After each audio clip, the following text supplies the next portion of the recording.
Welcome to the Retrospect podcast, a show where people come together from different walks of life and discuss a topic from their generation's perspective. My name is Ian, and as always, I'm joined by Jason.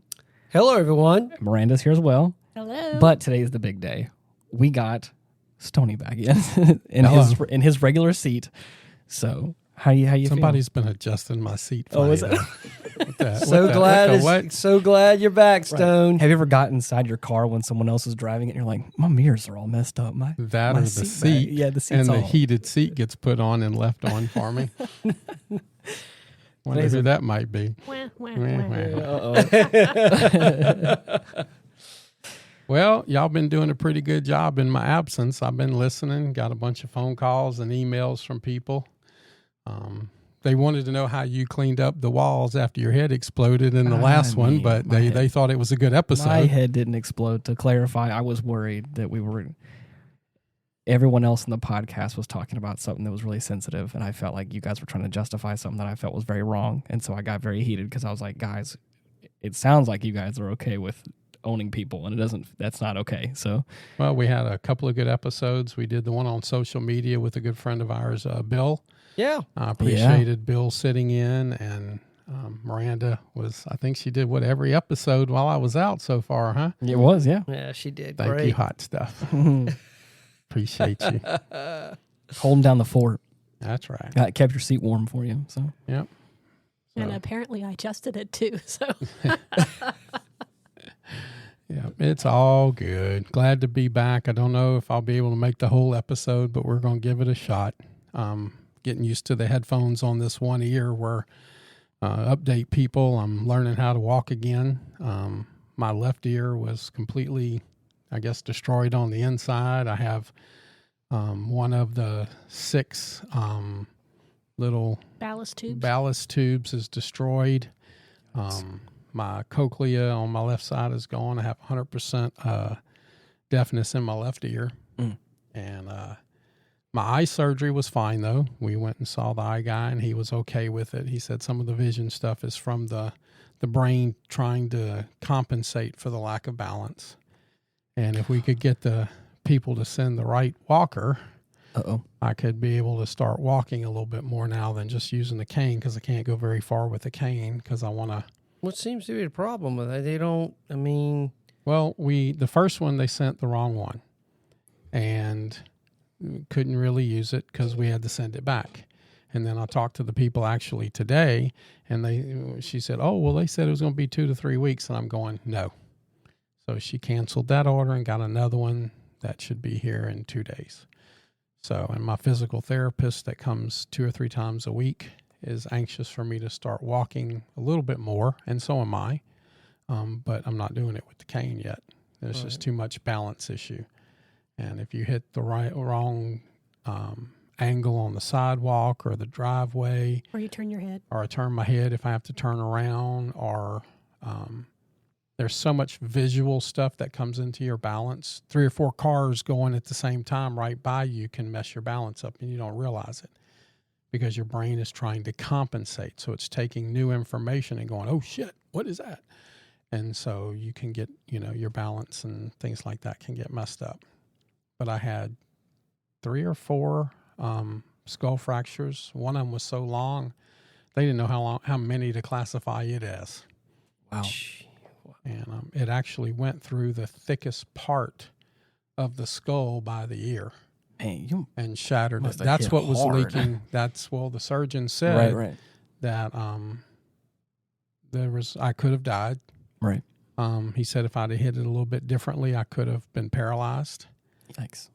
Plus a couple other things I don't even want to really think about right now, but it's been definitely a life-altering event. I'm pretty sure Miranda had said it at one point. I remember you were talking about your eye stuff that you were doing. You had a whole bunch of eye surgery stuff before it all happened. Yes. And she was like, all that's fine. And I was like, at least there's some good news here. Because I was like, I know you did a whole bunch of stuff with that, and that was a whole struggle. I had 2 eye surgeries where we removed the cataracts and got toric lenses put in, and then the glaucoma, they put the world's smallest human implant. Yikes. I have 2 in each eye. and that's for the glaucoma, and it just lets the eyeball drain a little bit. And he said, "Oh, that's fantastic. I still have 20/15 vision, but a lot of the changes comes from the brain trying to Right. compensate for something else."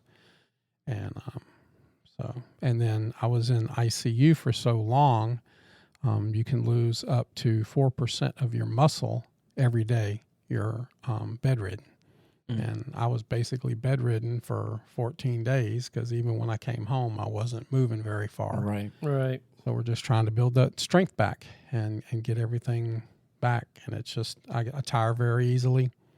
I have constant white noise. Is that what I've been calling it? Something noise in my left ear. I can't hear it. It's just there. Mm-hmm. And it's frustrating. And we're going to see. Well, you just being here in this chair right now, that's great news. Yes. I mean, it is. I mean, it's, there for a while I was worried. I didn't know what was going to be the long-term consequences of this and how this was going to affect you going forward. But I mean, that you're here and you're moving around. Mm-hmm. Well, my physical therapist said that she would like me to kind of start doing some of the things I was doing before. I can't drive yet. I can't really walk very far. Right. But we're going to start attempting to do some of the things that we're going to, we'll just see. We'll play it by ear and take it day by day and go from there.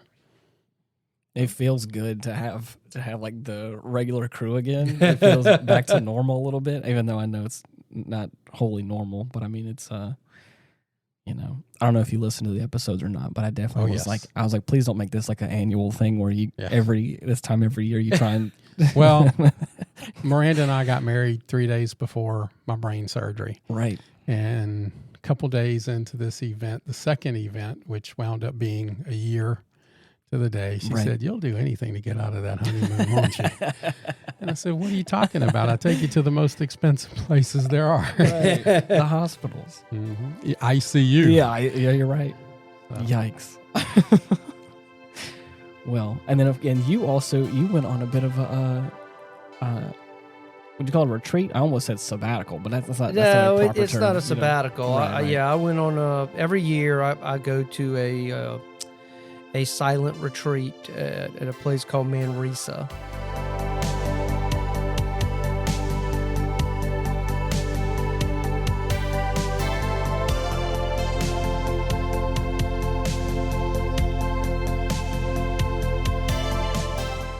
It's actually it used to be Jefferson College prior to 1927, I believe. But some of the buildings on that whole piece of property date to think about 1842. Oh wow! So yeah, it's pre-Civil War.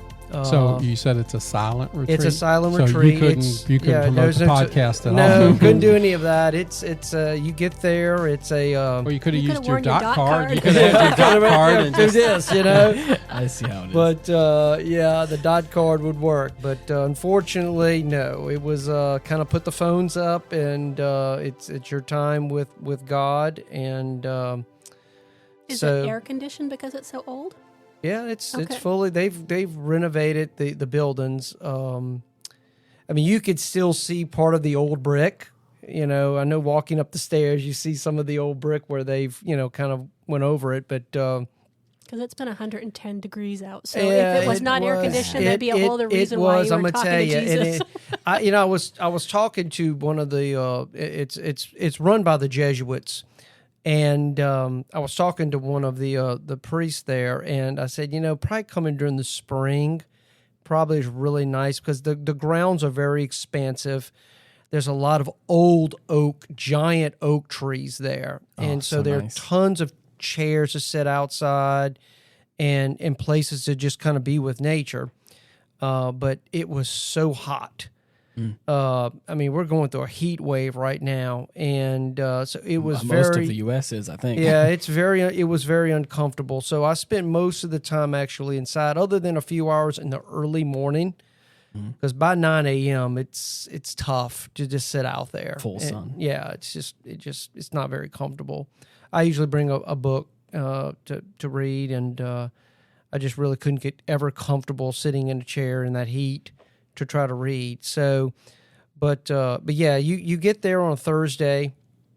I usually get there. Me and my dad would get there probably about 5 o'clock. You check in, and in the morning or afternoon? Afternoon. Okay. And then you do a little socializing with the group because you hadn't seen them since the last year. Right. And then you go to dinner. I believe dinner is at 6:30, and then after you depart dinner is where the silence begins. So, and you follow a schedule. So it's everything is laid out. There are talks, and there's the theme of the retreat. And generally, they go over what they call the spiritual exercises of Saint Ignatius of Loyola.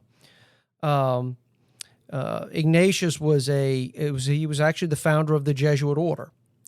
Back in, I did a little research on him while I was actually there, but he founded the Jesuit order in 1534. So he was he was a very influential figure in a period of time what they call the Counter-Reformation. Mm-hmm.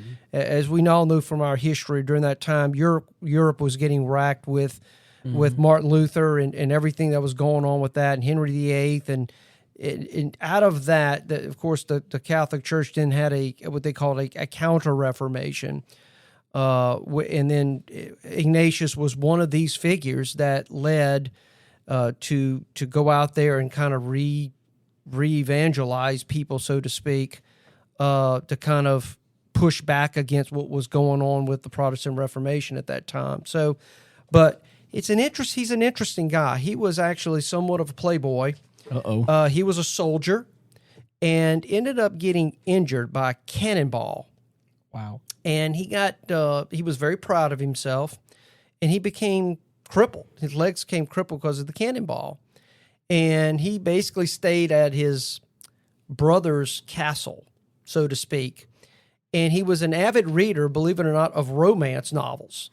Well, they didn't have any romance novels, but they gave him 2 books. It was one on the life of Christ, and the other was the lives of the saints. And he had a transformation, and he became a priest after that. And he became he created what they called the spiritual exercises of St. Ignatius of Loyola. And then he founded the Jesuit order, which is the Society of Jesus. So, and y'all probably have heard of the Jesuits. Right. And they swear fealty to the Pope in Rome. That's what they do. And so they're teachers. So they go out, and you'll find a lot of Jesuits in universities and stuff like that. But what he's famous for is this the spiritual exercise. So just like we exercise to get our physical body strong, right, these are exercises to increase and to strengthen our spiritual connection with Jesus Christ. So the retreat is kind of an abbreviated form because the normal retreat is about 30 to 40 days. Wow. So if somebody would go through the true, full exercises, you would spend about 30 to 40 days in a silent retreat. But this is a very abbreviated 2-day type deal. I think it's 8 to 10 total talks, if I'm not mistaken. So, but it's always a little bit of a play on those exercises that, they talk about, and they give you topics to read about. So after you leave a topic, you leave a talk, and they give you time to go off and sit down and contemplate on that and do that kind of stuff. So I enjoy. I've been doing it for my dad got me going. It's been now over 15 years. Wow. I've been doing this, and I've enjoyed it every time. It's not only very spiritually refreshing for me because it kind of helps me center myself again. And, Right. the world has a way of kind of getting you all scattered and everything. So it's a way for me to be quiet, to put the phone away, Right. And just really think and pray. And so that's what we do. And, but yeah, it's, but they take care of you because it's, they serve you 3 square meals a day. Yeah. It's a full breakfast. It's a full lunch. And it's a full dinner. I bet. So you do not go hungry at all. Everybody's got their own room and bathroom. Wow. Really? And yes. And I stay in a building called St. Mary's Hall on the 3rd floor, room 302. It's the same room I've been in for years. So it's like every time I walk in, it's that I'm back. Do you request it, or they just No, put that's you in? automatic. They automatically put you in the same room where you were at the year before. So people been doing this stuff. They've got people in our group. Every group, because they're doing retreats there all throughout the year, and it was just our week to go. Have you ever thought about doing one of the 30-day ones? Believe it or not, I was because part of the kind of part of the process of going there is you talk with the priest, and I was chatting him about that thing. They said, well, we don't do them a lot because of just the time commitment of the priest that's involved because then that wraps him up and takes him away from everything else. What they do is they say you can do an 8-day, and they do that there. And they said if they won't send you on a 30-day until you do an 8-day. So, believe it or not, I'm seriously thinking about doing something like that when I ever choose to retire, when I have time. Well, if you've done 15 of the 2 days, that's kind of like a timeshare of the 30 days. Exactly. Timeshare. So, timeshare this retreat. There's so many different types of retreat. Now, a lot of people can't, I've talked to many people when it comes to these silent retreats, like, you can't talk at all. I'm like, no, they try to encourage, the quiet, because that's where you'll find what you're looking for. When you're all distracted talking to people, your mind's going to be wandering. Well, if you're talking, you can't hear. You can't hear. Right. Exactly. So, but now, do people go away? Like, for example, the property fronts the river. So, the property extends all the way out to the Mississippi River. So you can walk out to the levee. Wow. And be so far away removed that, do people have, I'm sure they have gone out there to talk or whatever the case may be. But for the most part, I would venture to say people are very serious about it, that when it's silent, it's silent. And other than there is some interaction during the talks, because that's kind of when you're supposed to, talk about what's being talked about. But as I said, for years I didn't even know about it. Actually, my stepdad actually is the one that eventually, he had been going for a long time, and then when him and my mom started dating, he asked me, he said, would you want to go? And at first I was like, I don't know. I remember when I first went, because they were still doing a lot of renovation, so there was a lot of common areas that so everybody kind of slept in a common room. It was like a military barracks in many ways, while they were renovating the building that actually I'm in now, is St. Mary's Hall. So, wow. But for anybody that's looking for, some spiritual, guidance and, quiet time to kind of get in tune with that, I highly recommend it, because it's not only a Catholic thing. There are other people from other denominations that actually attend. Like, I know a few Baptist ministers that attend. Right. Now, will they go to like Mass and stuff like that? They'll probably skip that. You can kind of make this retreat what you want. Mm-hmm. Yeah. Nobody's sitting there, with a ruler holding it over you. You can do what you want. They do kind of want to know if you're not there. That way, in case something would happen to you, they would know. Right. Accountability, That's some accountability. But beyond that, But see, even if I went to something like that, I would want to take in the whole experience. Right. So skipping a class or skipping a mass, even though I'm not Catholic, right, I would still want to do that. And I'm actually kind of interested in this and doing something, but I wouldn't want to miss something because it's the experience. And I'm kind of glad we're talking about this because one of the things that I've had from this injury is, and I was actually going to approach you about this a couple of months ago, and I'm going to talk to my buddy Chavez about going also, but you're on a retreat, but it sounds like the 8-day could be more of a pilgrimage and the 30-day could be more of a pilgrimage. But there is a pilgrimage that's on my bucket list.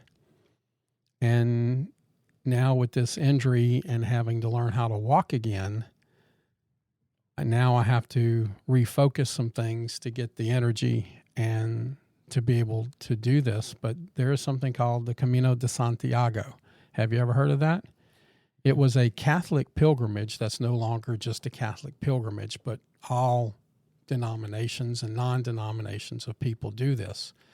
But it's the way of St. James. Yes, okay. St. James is buried in one of the tip coastal Compostelas in Spain. And originally you were supposed to start from your home, but you can't exactly do that. Yeah, now. You can't really so do that we can't here. start from Baton Rouge, Louisiana or New Orleans or Lafayette or something and just keep on walking. So you get off a plane somewhere in France and you start walking, and it's 880 kilometers. And it goes on for, 1 month, 3 months, 6 months. You go on your own pace. Wasn't there a movie on this? Yes, and that's actually how I got interested in it. There was a movie written and directed by Emilio Estevez where he got to direct and act with his own dad, Martin Sheen. And Emilio played the son that passes on the first beginning part of the journey of the Camino. And Martin Sheen is an eye doctor in the States, and he gets the phone call that his son died. So he has to go to France in the Pyrenees and collect his body. And he decides to do the walk with his ashes and finish the walk for him. And it's called The Way, The Journey, Your Path. And it's a fantastic movie. There's no gunfire. There's no fights. There's no sex. There's no, car chases, explosions. And you're literally watching Martin Sheen walk 800 kilometers. And it's a fantastic movie about your life and the people that come in your life as you're making your journey. And that's what got me interested in this. And I started doing research on it. And Emilio actually wrote the movie based on one of his sons doing the journey. Okay. And it's a fantastic story.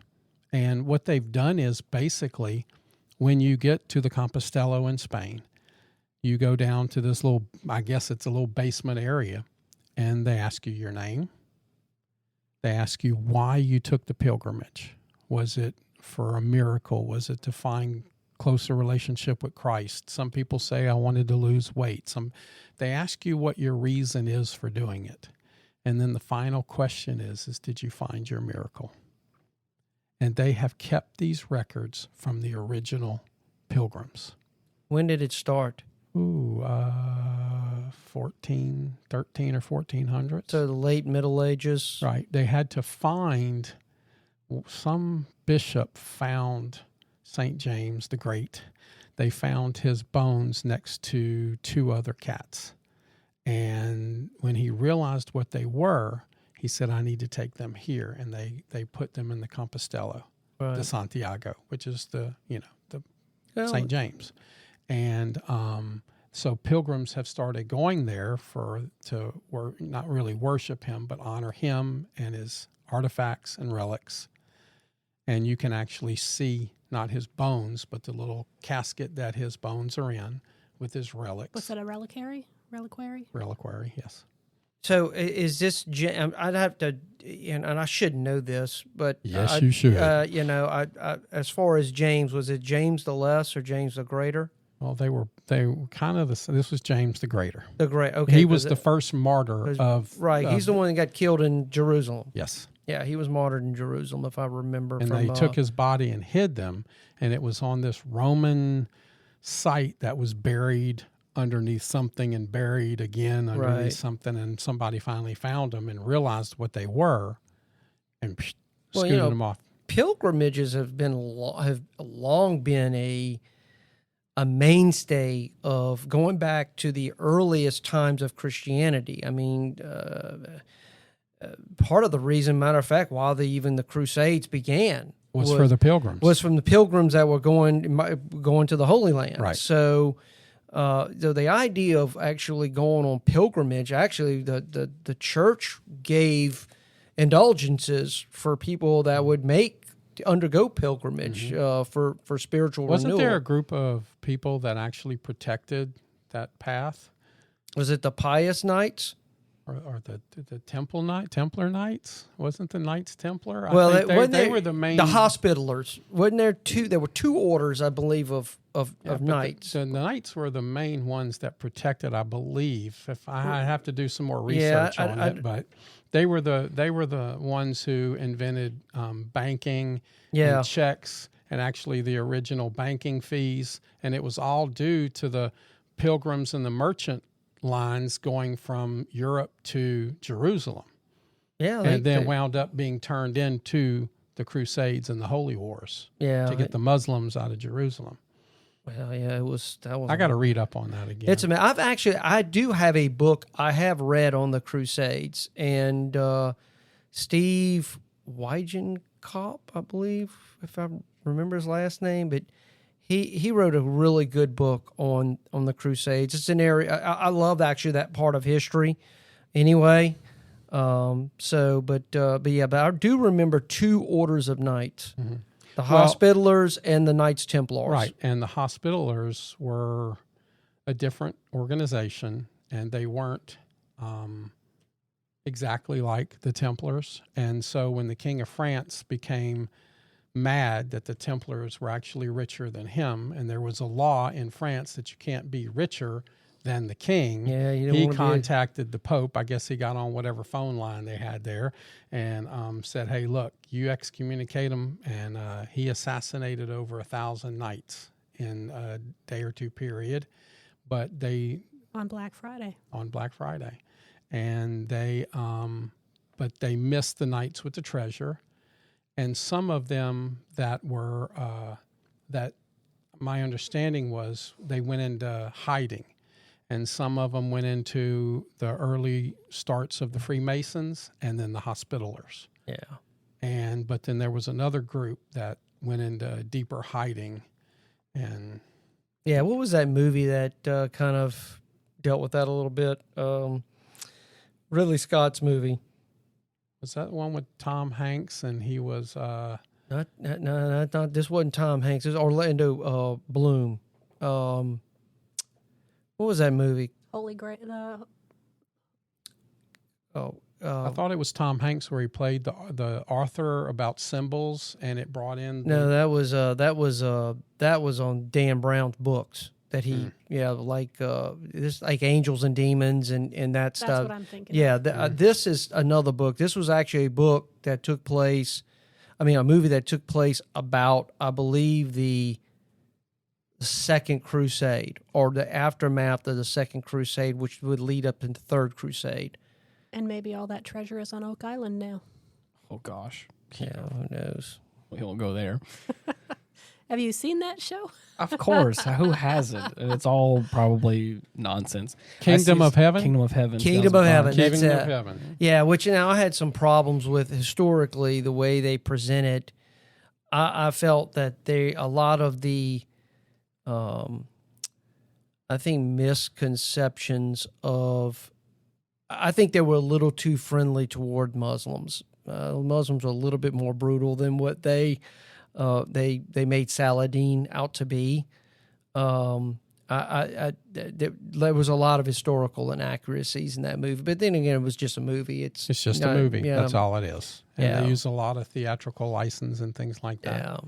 Yeah. I believe Baldwin the Leper King was the king of Jerusalem in the movie, and there really was a King Baldwin. Yes, there was. And did he have leprosy? Is yes, that he did. Yes, he actually wore a metal mask. Okay. And did you see that leprosy is back in the United States, Florida. from Florida all the way through to Louisiana? Yes. No, that's Florida just is the hot spot of it at the moment. And I wonder why that's coming back.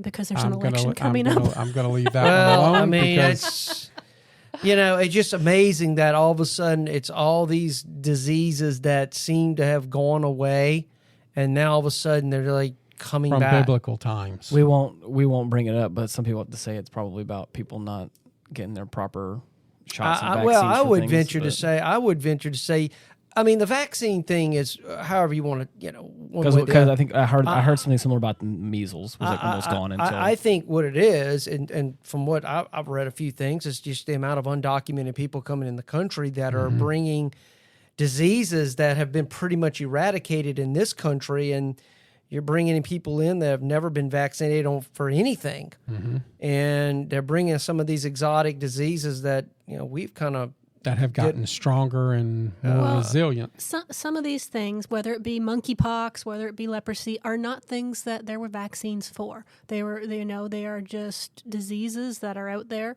and because of people doing things that people want to do, we live a very different life than people in the past. And so it is very easy to be in a social sphere right now. And it's like if you go to a bathhouse and you're sharing towels and you're rubbing on people and, you've got all this skin-to-skin contact and wet skin contact, that's not something that normal people would have in their day-to-day life. But people that fall into that demographic are doing those behaviors, which exposes them to things that most of us would never get exposed to in the course of our daily lives. And, the same thing with the monkeypox. It was prevalent in gay bathhouses because of that reason on how it spread. You look at leprosy, it's very prevalent in the homeless community because they're, homeless and drug users they're not practicing the same degree of hygiene that regular people are using. And, they're creating situations that allow these pathogens to spread. But when you have people that are just reticent to go and get help, or when they get sick, they're not going to go and take antibiotics, that's why it's spreading, and that's what's happening with leprosy. But it's also an election year, and there is a fear factor coming in. So they're using fear to push their narrative to control the population, and unfortunately, it's happening. Fear is a powerful weapon. It is. It's amazing what people will do when they're afraid. So things like pilgrimages and retreats and spending some quiet time is even more important now than it's ever been. I'm going to tell you, I enjoyed, it's amazing. It's, when you get there, everybody's talking, it's loud, and all of a sudden when everybody's quiet, then when finally on that Sunday after lunch, when the silence breaks, the room breaks out, it's all that noise, and it's like pounding on your head because it's been quiet for like 2 days, so it's, I highly recommend these sort of, things for people to kind of get in touch with, outside of themselves. Or even inside yourself. Well, that too. Finding yourself, finding something to be quiet about. We're in a world of so much information and noise. Yeah, we are. Quiet. Right now I'm sitting in here and it's killing my ear right now, but this white noise that I have in my left ear that's been going on for how many days Almost now? 6 weeks. Almost 6 weeks now. It's just driving me crazy. I would just love not to hear that. Well, I have to I love hearing about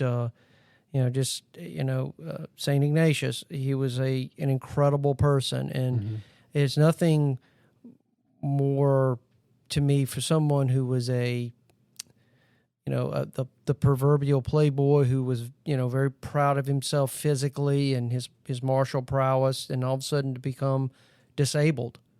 And all of a sudden realize that, things can change in a blink of an eye, and you realize that hey, I need to figure some things out about my life, and but yeah, he was, as I said, he was an incredible guy. I mean, I for someone to do what he did, and he died in actually in 1556. He was born in 1491, and he was beatified in 1609 by Pope Paul the Fourth, and then finally canonized in 1622 by Pope Gregory the 15th. So he was, he's one of the what I call the big names in Catholic history. I mean, he's up there with St. Francis of Assisi and all the early church fathers. And that, believe it or not, there is another Saint Ignatius, but he dates back to like the 2nd century. What one of the fascinating things about the Camino de Santiago was this is the place where the Catholic Church and some of the other religions actually do believe that St. James is buried. Yes. But that had been a couple of hundred years. Right. They've acknowledged it. Which was the Pope that came to New Orleans in 82 or 80? That was Pope John Paul. Pope right? John Paul. Right. He came to New Orleans, and then very shortly after that, he was the first Pope that actually went to Compostela de Santiago to visit that. Because originally, it was just this little small rock church. Right. And a couple of kings came and kept building it bigger and building it bigger and building it bigger until where it got to this thing that they want. This is one of the 3 main pilgrimages of the world for the Christians. Jerusalem, Rome, and the way of St. James. And so he was the first pope to actually visit the site. I thought you were going to have a story for us there for a second when you were talking about Pope John Paul coming to New Orleans. I was like, did he take Mardi Gras beads back and do something? Like throw him out of the Pope Mobile? That was actually a very different time. I lived 1 block off of Jackson Square, and the cathedral was actually open 24/7. Yep. During that time. You could still get sanctuary at that cathedral. And we have lots of listeners that are not from New Orleans. The cathedral is right off of Jackson Square. It's on Jackson Square. Well, it's right there. So it is a stone's throw from it. Amazing building. And it was in the 90s when so much crime was happening, and then 2000 they shut it down, and it's only open during business hours now. That's a shame. Yes, it is. No church should have to be closed and locked up, and it's just where we're at right now as a society. It's sad. But I want to challenge everybody. If you can find it on some streaming service or on eBay, you can find the movie. It's called The Way. It's by Emilio Estevez. And I watched the interview. He said it was fantastic to be able to write and direct my own father. Martin Sheen said this was a fantastic movie, and they intentionally tried to remove some of the Catholic part of it because they want it to be open to everybody. Yeah. There's Jewish people that go. There's non-denominational. There's Baptists that go. Right. There's even Muslims that have made the trek. And they have their own treks as well. They have their own treks to Mecca and everything. So, but for the Christians, it's one of the top 3 pilgrimages. And watch the movie, and do some research on the way. It's pretty interesting. And Camino de Santiago is actually the path. We have quite a few listeners that are over in Europe, and just to illustrate how brave Jason was to go in the month of August in Louisiana to do his retreat, and doing this on an annual basis. We are in the midst of a heat wave here. To convert our temperatures from Fahrenheit to Celsius, it's probably over 32 degrees by 6 o'clock in the morning here right now. Yes. And by the time the sun is actually up and out, and by 8 a.m., we're at like 37, 38 degrees, and it just gets hotter as the day goes on. So as you can imagine, it makes concentrating on anything hugely difficult because the heat is just so oppressive, and then the humidity is so thick you could cut it with a knife. So, but there's Louisiana in the summer, and then you compound it with a heat wave, and it's just, it's brutal. It's been getting up to about 113, which is called the feel-like temperature. Mm-hmm. What is that in Celsius? I am looking because the convert, in Canada, we always learn just double it and add 30, but that doesn't quite work when you get up to the high numbers. Oh, yeah. It's been 38 to 40 recently, 35 to 40 degrees Celsius. Yeah. Yeah, around here. It's been, I don't ever recall it. Currently it's 37. Well, 0 equals 32. 45 basically. degrees is 113 converts to 45 degrees Celsius. Right. Right now, currently it's 36 Celsius and it feels like 43. And it's, it's, I don't recall. I think we've broken records. Yes, we have. It gets hot. It's always been hot in the summer in Louisiana. We very seldom reach triple digit heat here. And we normally get afternoon thunderstorms that kind of cap that and cool things down. But we have not this year. We have not been getting the rain. I think I think I saw they were talking about this. We're under some high pressure system in Texas that, in essence, the weather Texas normally gets at this time, we're getting. Because they're a little bit more, I think they're more susceptible to that triple digit type heat than we are down where we're at. I would tell people, I was like, for around here, during like that July, August time is where like it may hit 100 degrees Fahrenheit, but only for like a day or so. And then we go back down to like being, 80s, 90s. But like it's been the past like 2 weeks at least, it's been like pretty consistent at being. And it's not just the heat, it's the humidity. Oh, it's bad. Yeah, it's hot. Now, I was actually looking at some stuff, and they're saying the long term, so when we get toward winter now, they say we're going to have a cold, wet winter. So which means we may actually get snow. That would be awesome. This year. I think what is it called? I don't know. I'm very ignorant on this matter, but I've watched some videos and I've heard some discussions from a meteorologist. Whenever is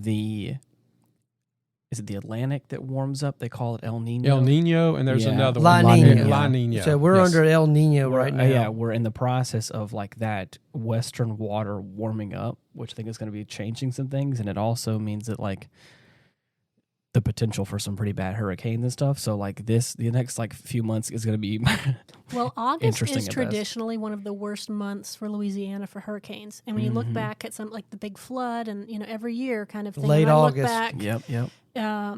Through my Facebook memories thing, every August there's lots of storms, lots of really bad rainstorms, and hurricanes, and we'll have that all the way till November. So with how hot the Gulf must be getting with this, just baking like this, it makes me anxious.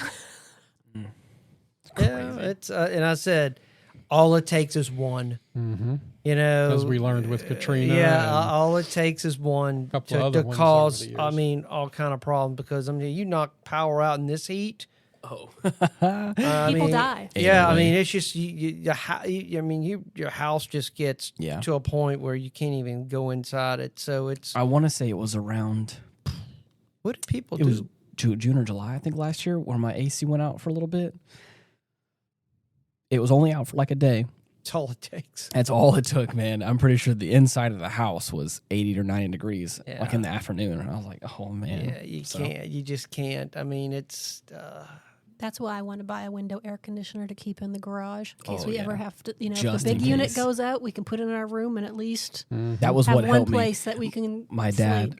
dad had one, and we put it in the window in the living room, and we all chilled around on the sofa in the living room because it was the only room that was even remotely. That's why a lot of people are buying generators. You're right. Well, Miranda brought up our European listenership.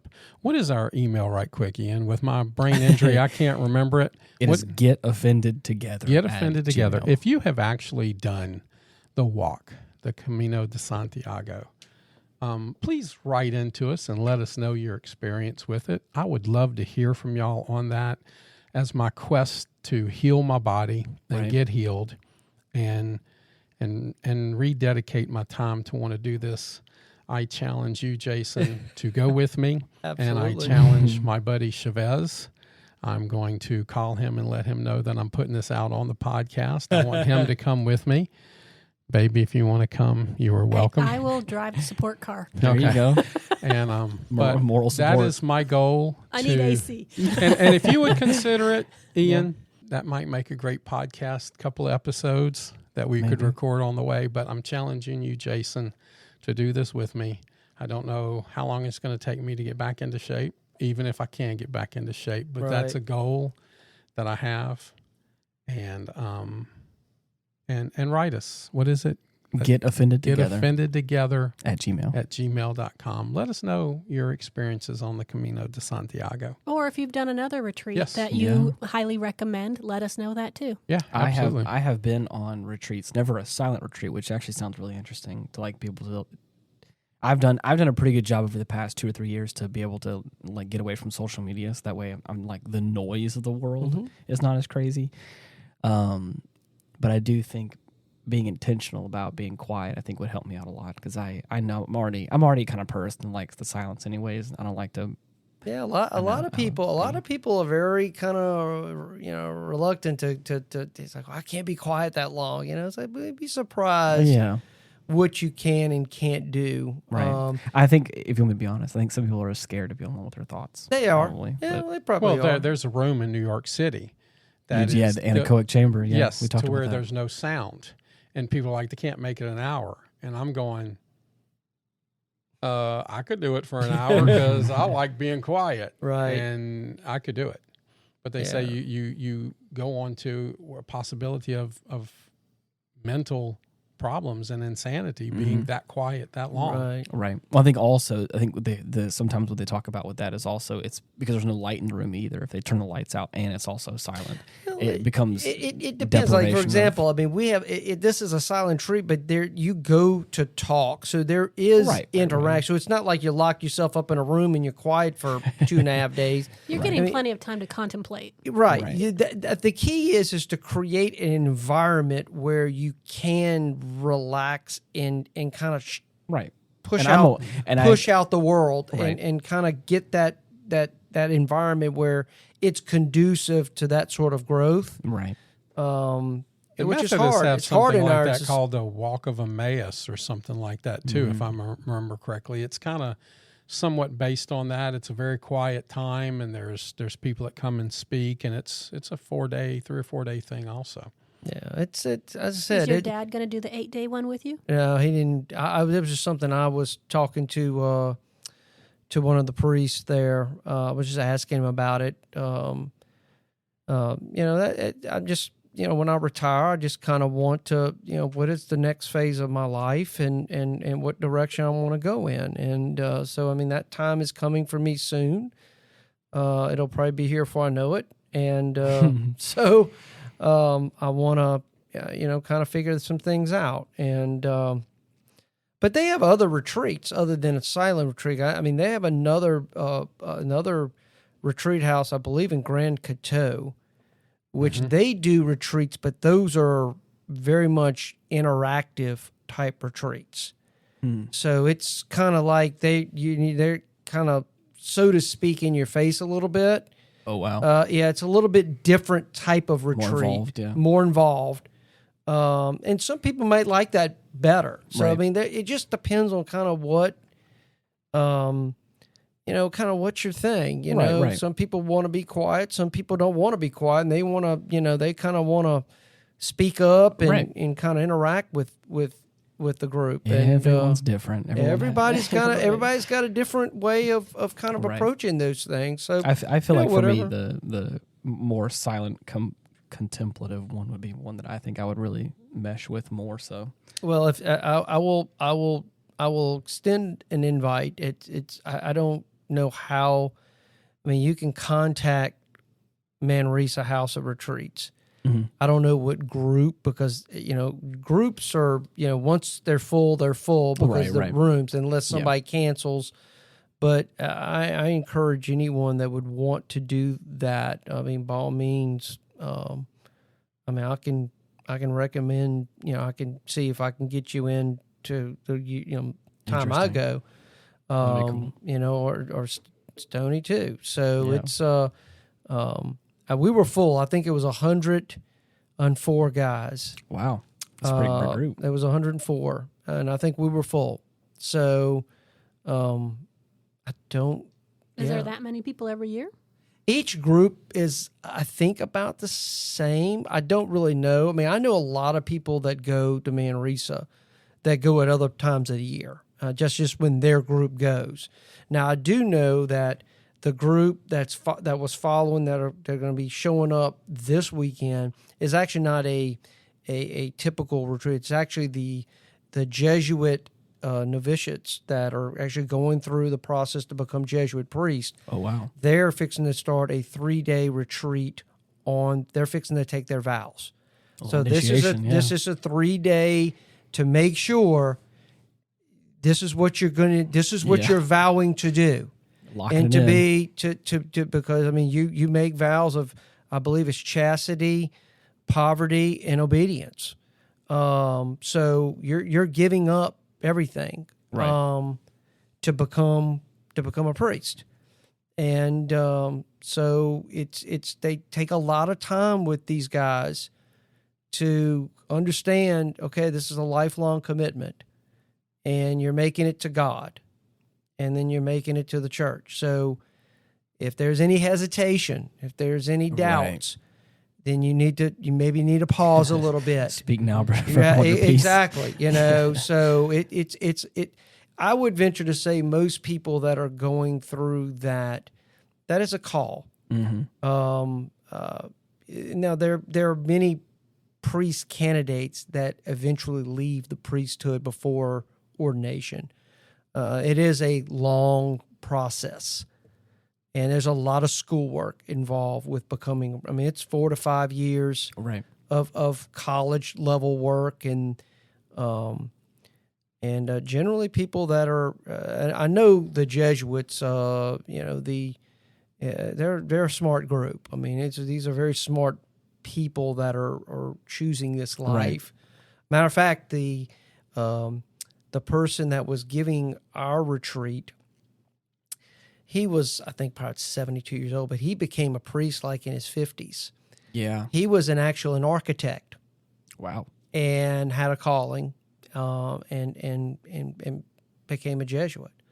So it happens. So it but I do know. So I was saying, what group is coming next? They're saying, well, we got the Jesuit. Yeah. The Jesuit contingency. Yeah, they're coming in, and they're going to be doing a 3-day on their they're getting ready to take their vows. So this is time for them to really, this is what I want to do. I'm glad that you had the chance to get away a little bit and had a chance to recenter, because I feel like everyone needs to have that moment for themselves to disconnect from some things and be a little more intentional about, whether it be like you just relaxing from life, or being like intentional about being closer to, like, mindfulness or God or whatever it may be. So so it's I said I highly recommend it for all the listeners out there if you ever thought about it. They do. I do know that at Manresa they actually do couple retreats, so they do actually do men and women. Now I do know the ladies. There was another retreat house, I believe, in Metairie or New Orleans, was the Seneca. It was where the ladies would do their silent retreats. They didn't do them at Manresa. It was only men. But if I remember right, I do believe they occasionally do couple retreats. So sometimes they'll bring in married people that are looking to, strengthen their marriage, or, just kind of recenter the relationship. That's where awesome. where it needs to be. So. So yeah, it's they do a lot of stuff there. So it's as I said, it's always a good time, and always awesome. get refreshed when I come back. So well, with that being said as well, I'm glad that you're doing okay and that you're here and Yeah, it's so good to have Stoney good back. to be back. It feels good to not have. my normal self, and I had to pull the headphone off of my ear because it's just driving me crazy being on that, and I'm just not used to this. I'm going to wait for a little bit. I don't know when I'll get back to normal. So this is my new normal, I guess. Figuring stuff out. Well, here's hoping that everything goes smoothly and everything is going to be getting back to either your new normal or back to whatever normal you can get to. But for anybody out there who's looking to reach out to us, we have a Facebook page /Retrospect Pod, or like Stoney had said earlier, we have getoffendedtogether@gmail.com if you want to try and reach out to us and either give us your pilgrimage stories or give us your topic ideas or just want to give us some well wishes. But anyways, until next week, thank you so much for listening. Bye-bye. Goodbye, everyone. God bless. Take care. You're the best. Peace.